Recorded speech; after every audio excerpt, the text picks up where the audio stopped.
Assalamualaikum warahmatullahi wabarakatuh. Saya Irfan Heruji. Saya dari Prodi Bimbingan Nasional Islam semester 6. Di sini saya ingin membuat tugas mingguan mata kuliah Public Speaking, yaitu Learning Journal yang kelima. Oke. Jadi waktu pertemuan minggu lalu itu kita perkuliahan secara online karena sesuai surat edaran, dan juga ditambah tinggal beberapa hari lagi memasuki Hari Raya Idul Fitri. Jadi waktu di online itu ada 3 mahasiswa lagi yang ditunjuk untuk mempraktekkan public speaking. Ada 3. Yang pertama itu kawan saya yang bernama Syifa. Dia itu menjelaskan tentang kesehatan mental dan introvert versus mental yang gak sehat. Jadi kesehatan mental itu bukan soal kondisi pikiran dan perasaan kita tetap stabil. Jadi introvert itu bukan berarti mempunyai masalah mental. Nah, itu hanya tipe kepribadian yang lebih nyaman sendiri atau di lingkungan kecil lah. Jadi menjauh gitu dari keramaian. Oke, yang kedua itu Khofifah.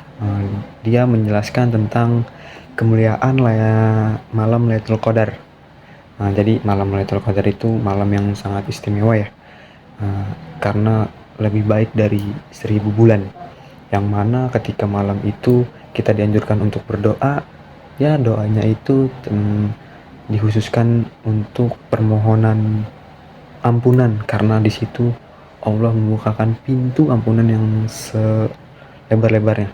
Nah, doanya itu seperti yang berbunyi, Allahumma innaka afuun tuhibbul afwa fa'fu anni. Nah, selanjutnya itu Lestari. Nah, Lestari ini membahas tentang kesehatan mental. Sama seperti gak jauh berbeda dengan Syifa. Nah, oke. Selanjutnya akan di sini membahas tentang yang presentasi, yaitu kelompok 3. Mereka menjelaskan tentang public speaking dan mengenal macam-macam profesi pada public speaking. Jadi pengertiannya, definisi dari public speaking itu ya pada dasarnya kemampuan seseorang untuk berbicara di depan publik, untuk menyampaikan gagasan, menyampaikan informasi, pesan, atau ide secara langsung, secara lisan. Lalu selanjutnya ada macam-macam profesi dalam public speaking. Yang pertama itu ada MC atau biasa Master of Ceremony. Jadi MC ini yaitu orang yang bertugas untuk memimpin jalannya suatu acara. Jadi secara sederhananya MC ini dapat diartikan sebagai pembawa acara yang mengatur urutan kegiatan acara supaya tertib dan sesuai susunan dengan yang apa yang udah disiapkan, yang telah direncanakan. Nah, jadi seorang MC ini harus bisa memahami isi acara yang akan dibawakan. Jadi terus menggunakan bahasa yang mudah dipahami oleh para audiens. Serta juga MC ini harus memiliki kepribadian yang menarik lah. Nah, lalu yang kedua itu ada moderator. Nah, moderator ini orang yang memimpin jalannya diskusi atau debat dalam perdebatan. Jadi peran moderator ini penting lah supaya diskusi atau perdebatan ini berjalan secara tertib sesuai dengan waktu yang telah ditentukan. Jadi seorang moderator ini ya sebaiknya memiliki pemahaman yang cukup lah mengenai topik yang akan dibahas oleh si pemateri ini.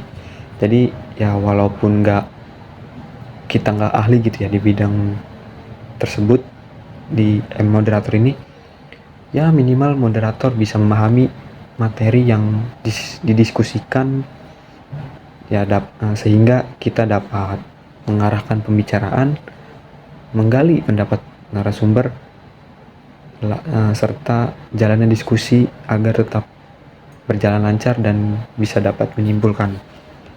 Jadi seperti itu. Lalu yang ketiga ada penyiar radio. Penyiar radio ini orang yang bertugas memandu dan menyampaikan program acara di radio. Dalam dunia penyiaran,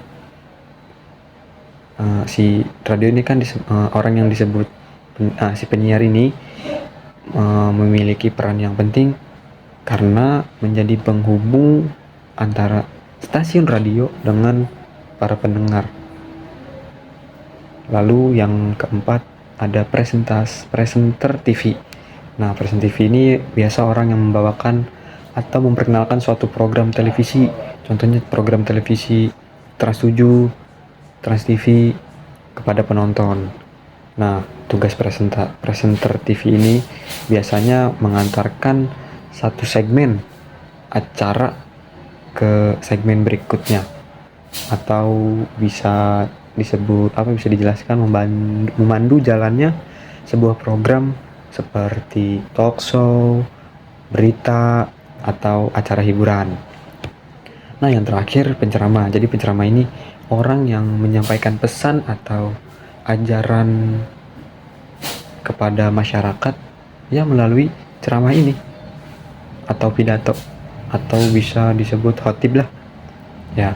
Jadi kemampuan bicara ini sangat penting ya untuk penceramah yang harus menyampaikan pesannya secara jelas, menarik, dan mudah juga dipahami oleh pendengar. Oke, jadi kesimpulannya secara keseluruhan public speaking yaitu yang keterampilan yang sangat penting dalam kehidupan kita, terutama dalam bidang komunikasi.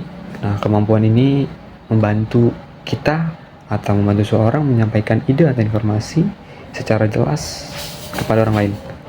Nah, selain itu banyak profesi juga yang bergantung gitu pada kemampuan public speaking seperti tadi MC, moderator, penyiar radio, presenter TV, atau penceramah dan penceramah. Ya, walaupun tugas masing-masing dari profesi itu berbeda-beda, semuanya itu membutuhkan yang namanya berbicara yang baik, penguasaan materi, serta kemampuan berinteraksi dengan para audiens supaya pesan yang kita sampaikan dapat diterima dengan baik. Mungkin hanya itu, kurang lebihnya mohon maaf. Assalamualaikum warahmatullahi wabarakatuh.